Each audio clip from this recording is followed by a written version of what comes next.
never ako naniniwala dyan sa mga aswang na yan.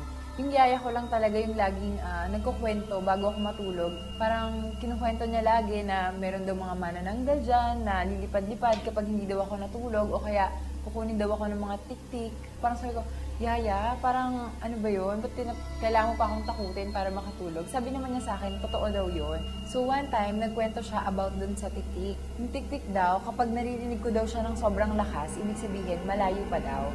Tapos kapag mahina na raw yung naririnig ko, ibig sabihin, malapit na, kaya nandyan na. Tapos yung bawang at asin naman daw, pag nilagay mo daw yun, takot daw dun yung mga aswang.